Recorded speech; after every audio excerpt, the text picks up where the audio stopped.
तो गाइस कैसे हैं आप सब लोग। द स्ट्रॉन्ग वन के एपिसोड 36 के साथ हाजिर हो। तो लास्ट एपिसोड के एंड पे हमने देखा था पर आयरन जनरल जो होता है उसने 3 मार्शल आर्ट्स के स्किल्स को मिक्स करने के बाद अपनी बॉडी को परफेक्ट बना लिया होता है और तो इस परफेक्ट बॉडी के साथ वो हमारे सोमा के साथ फाइट कर रहा होता है। और हमारा सोमा जो होता है क्योंकि उसके पास भी की पावर आ चुकी है, क्योंकि उसकी बॉडी के ऊपर से शायद कुछ नीडल्स जो है वो हट चुकी है, कुछ सील्स हट चुकी है, जिसकी वजह से वो अपनी पावर्स को यूज कर सकता है। तो वो पंच मारने के लिए आगे बढ़ता है और उस चोलमा के करीब पहुंच जाता है। वो उसके मुंह पर एक जबरदस्त पंच मारता है। जब उसे पंच मारता है तो उसकी बॉडी के अंदर जो बेल वाली टेक्निक होती है उसके साथ जो बेल की तरंगे निकलती हैं वो काफी ज्यादा स्लो निकलती हैं। इस बार जो पंच होता है वो बहुत ही जबरदस्त होता है और इसका इंपैक्ट भी उसके ऊपर काफी बुरी तरह से पड़ता है। तो आयरन जनरल कहता है कि इसका पंच जो था इसके अंदर इसने की को इम्ब्यूड किया हुआ था। जो तरंगे निकलकर जाती हैं वो काफी दूर तक जाती हैं। तरंगे निकलकर जो होती हैं वो जंगल की तरफ जाती हैं जहां पर हमारे तवाकी के चारों दोस्त खड़े होते हैं। तो वो चारों एक कुएं के पास खड़े होते हैं। एक्चुअल को बताती है कि ये जो कुआं है लास्ट टाइम में यहीं से भागकर निकली थी। ये कुएं के नीचे से एक सुरंग जाती है और उसके अंदर से जो पानी निकलता है वो एक तालाब के साथ जाकर जुड़ा हुआ है। अंदर एक तालाब है, उस तालाब के जरिए से हम लोग अंदर जा सकते हैं। इस कुएं की सुरंग के अंदर बहुत सारे मैकेनिज्म लगे हुए हैं, लेकिन हम लोग आसानी से पानी के साथ गुजर जाएंगे, वो मैकेनिज्म एक्टिवेट नहीं होंगे। ट्रेल्स के अंदर घुसने का ये सबसे ज्यादा आसान तरीका है और इसी के साथ उन्हें वहां पर उस बैल की आवाज आती है। तो वो लोग कहते हैं कि ये क्या हो रहा है, लगता है कोई फाइट कर रहा है। तो बैकचुआ कहती है कि ये वाला स्पेशल स्किल तो ये चियोलमा का है, दी आयरन जनरल इसने स्पेशल टेक्निक को मास्टर किया हुआ है। मुझे लगता है कि सोमा इस भी उसके साथ फाइट कर रहा है, इसी वजह से ये वाली बैल की आवाज हमें सुनाई दे रही है। जल्दी से जल्दी करना होगा। दूसरा उसे कहता है लेकिन हो सकता है कि आगे की इंटरेस्ट ब्लॉक हो। अगर आगे की इंटरेस्ट ब्लॉक हुई तो हम लोग पानी में ज्यादा देर तक रुक नहीं पाएंगे और सांस नहीं ले पाएंगे, तो मर जाएंगे। तो बैकचुआ से कहती है नहीं यहाँ पर मुझे नहीं लगता कि ये ब्लॉक है। क्या तुम वहां पर तैरती मछली को नहीं देख रहे? ये मछलियां जो होती हैं ये किसी कुएं में नहीं रह सकती। अगर वहां पर अंदर से रास्ता ब्लॉक होता तो ये कभी भी यहाँ पर नहीं पहुंच पाती। साथ ही कैप्टन बायरू को वहां पर मैसेज मिलता है। तो उसके साथी उसे कहते हैं कैप्टन बायरू कोई बंदा हमारी तरफ आगे बढ़ रहा है। तो वो कहता है क्या, कौन है वो, किस तरफ से आगे बढ़ रहा है? तो वो कहता है एक बंदा है जिसके बाल बहुत ही खराब से दिखाई दे रही है, बहुत ही गंदले से बालों के साथ वो इस तरफ आ रहा है। उसके पास एक बहुत ही लंबी तलवार है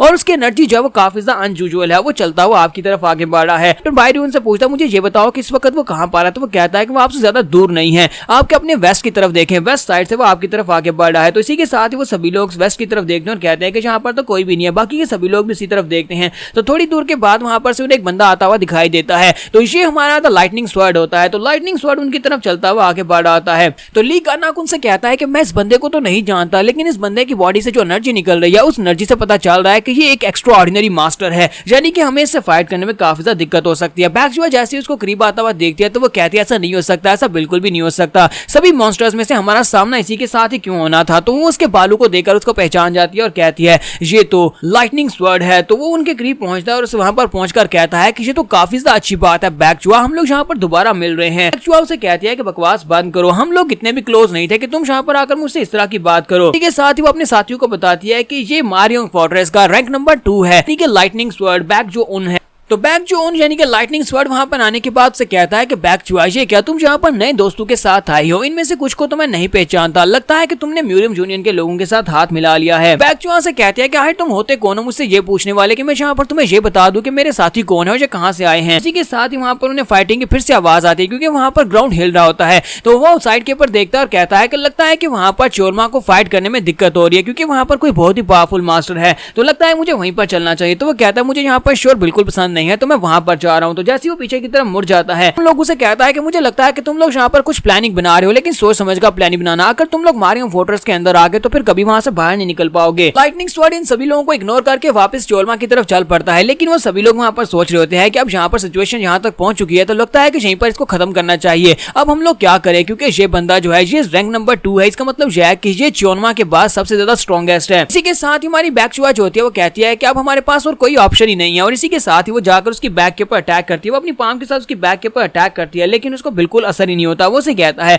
तुम्हें अच्छी तरह से पता है कि इस तरह की बेकार ट्रिक्स मेरे ऊपर बिल्कुल भी काम नहीं करने वाली, लेकिन इसके बावजूद तुम मेरे ऊपर फिर से अटैक कर रही हो, तुम कितनी बेवकूफ हो। तो लाइटनिंग स्वॉर्ड को सिर्फ और सिर्फ लाइटनिंग स्वॉर्ड इसलिए नहीं कहा जाता कि उसकी तलवार तेज है, बल्कि वो खुद भी बहुत ज्यादा तेज है। वो बड़ी तेजी के साथ उसको गले से पकड़ता है और बाकी के तीनों के दरमियान से निकलकर पीछे वाले पेड़ के साथ जाकर उसको पटकाता है। और वो सभी लोग इस बात से बहुत ज्यादा हैरान हो जाते हैं कि कब ये हमारे बीच से गुजरकर चला गया। तो वो सभी लोग कहते हैं कि इस कमीने की स्पीड स्पीड इतनी ज्यादा कैसे हो सकती है। तो हमारी बैकचुआ उसे कहती है ये बात ठीक है कि मैं अकेले यहाँ पर तुम्हें नहीं हरा सकती, लेकिन अब मैं यहाँ पर अकेले नहीं हूँ, मेरे साथ मेरे दोस्त हैं और इन सभी की मदद से मैं यहाँ पर तुम्हें हरा दूंगी। और इसी के साथ ही साइड के ऊपर से उसके ऊपर अटैक होता है। तो साइड के ऊपर से लाइटनिंग स्वर्ड के ऊपर बैराज टेक्निक के साथ अटैक होता है। तो जब वो बैराज टेक्निक से उसके ऊपर अटैक करता है तो वो इस अटैक को बड़ी आसानी से अवॉइड कर लेता है। तो लाइटनिंग स्वर्ड पीछे हटने के बाद बैकचुआ से कहता है कि हम लोगों ने 10 साल तक तुम्हारा ख्याल रखा और देखो अब जरा तुम यहाँ पर हमें किस तरह से ट्रीट कर रही हो, क्या तुम अपने दोस्तों से मुझे मरवाना चाहती हो। तो ली गानाको से कहता है कि मुझे लगता है कि पहले तुम्हें यहाँ पर हमारे साथ भी थोड़ा सा इंट्रोडक्शन कर लेना चाहिए, तुम यहाँ पर सिर्फ और सिर्फ उसी बंदे से बात नहीं कर सकते जिसे तुम जानते हो। तो लाइटनिंग स्वर्ड उसे कहता है कि तुम्हारे हाथ में एक डंडा है और तुम इस डंडे के साथ बैराज टेक्निक को यूज कर सकते हो। तो मुझे लगता है कि तुम म्यूरियम यूनियन के वाइस जनरल ली गानाको हो। मैंने यहाँ पर कुछ गलत तो नहीं कहा। तो ली गानाको से कहता है तो इसका मतलब यह है कि मैं काफी बड़ा फेमस मास्टर हूँ, क्योंकि तुमने यहाँ पर मुझे रिकॉग्नाइज कर लिया, तुम्हारे जैसा मास्टर मुझे जानता है, तो फिर तुम्हें काफी ज्यादा फेमस हुआ। इसी के साथ वहाँ पर काफी सारे धागे दिखाई देते हैं। 77 वहाँ पर अपने धागों के जाल पर होता है और उस धागों के साथ वहाँ पर अपने बॉल को खींचता है और कहता है कि अब ये यहाँ पर खत्म होने वाला है, मुझे नहीं लगता कि तुम मुझे जानते होगे। वहाँ पर अपने धागों को खींचता है, 77 अपने धागों को खींचता है और कहता है खेल खत्म हुआ। लेकिन इसी के साथ ही लाइटनिंग स्वर्ड जो होता है उसके अटैक को अवॉइड कर लेता है, उससे बचकर ऊपर पेड़ के ऊपर जाकर खड़ा हो जाता है और उसे कहता है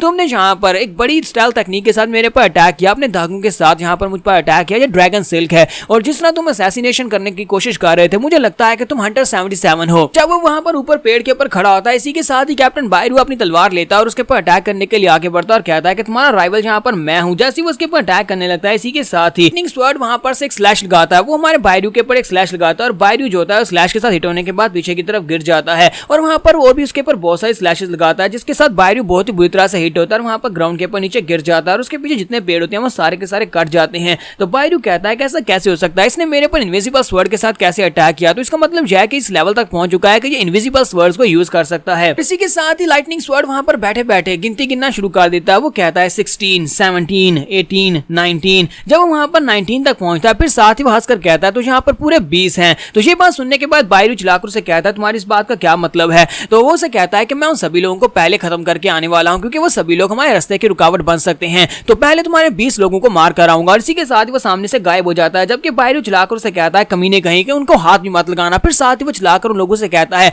म्यूरियम यूनियन के सेपरेट यूनिट के लोगों जल्दी से यहाँ पर से हट जाओ, जल्दी से अपने आप को कवर दो ताकि ये तुम्हें पकड़ ना सके। इसी के साथ ही कैप्टन बायरू खुद भी जल्दी से भागता हुआ उसके पीछे चला जाता है और कहता है कि मैं भी इसके पीछे पीछे आ रहा हूँ, तुम सभी लोग अपने आप को बचाओ। ली गाना कहता है कि मुझे नहीं लगता कि हमें यहाँ पर अलग अलग होना चाहिए, मुझे लगता है कि हमें बायरू की मदद करनी चाहिए। जबकि 77 जल्दी से जंप करते हुए कुएं के अंदर चला जाता है और कहता है कि मेरे लिए ये कोई बड़ी प्रॉब्लम नहीं है, मैं यहाँ पर सिर्फ और सिर्फ इल्यूजनिस्ट डीमन के लिए आया था और अगर मुझे इल्यूजनिस्ट डीमन मिल जाता है तो मैं उसकी गर्दन काट दूंगा और बाकी सब कुछ तुम संभाल लेना। और वो पानी के अंदर चला जाता है। तो ली गाना कहता है कि मुझे लगता है कि हम में से जो भी यहाँ पर सर्वाइव करेगा उसके लिए सिर्फ एक ही मिशन है कि उसे चोरमा के एक बाजू को काटना है। हम यहाँ पर हमें पता है कि चोरमा को हरा नहीं सकते, लेकिन हमारा मिशन सिर्फ और सिर्फ इतना होना चाहिए कि हम चोरमा के सिर्फ एक बाजू को काट दें। अगर हमने उसके एक बाजू को काट दिया तो ये जंग हम जीत जाएंगे। इसी के साथ ही वो दोनों भी पानी के अंदर छलांग लगा देते हैं। जबकि दूसरी तरफ लाइटनिंग स्वर्ड को दिखाते हैं कि लाइटनिंग स्वर्ड भागता हुआ आगे बढ़ रहा होता है उसके सेपरेट यूनिट के लोगों के लिए। तो हमारा बायरू नीचे नीचे होता है, वो चिल्लाकर वहां पर कह रहा होता है कि प्लीज यहाँ पर बचो। तो वहां पर सबसे पहले पेड़ के ऊपर दो बंदे खड़े होते हैं और वो बड़ी तेजी के साथ वहां पर से गुजरता है। जैसे वहां पर से गुजरता है पेड़ के साथ साथ उन दोनों बेचारों की गर्दनें भी कट जाती हैं और वो कैप्टन बायरू से कहता है कि तुम तो बहुत ज्यादा स्लो निकले। फिर साथ ही वहां पर आगे बढ़ता है, वहां पर तीनों और सोल्जर्स होते हैं और वो उन तीनों की गर्दनें काट देता है और कहता है कि ये देखो मैंने यहाँ पर एक और स्ट्राइक में तीन और को मार दिया। वो जो तीनों को उसने मारा है उनमें से एक जो था वो सबसे यंग सोल्जर था। तो हमारा बायरू वहां पर उसके पास रुकता है, उसको उठाता है तो वो भी जिंदा होता है। उसे कहता है कैप्टन मैं मरना नहीं चाहता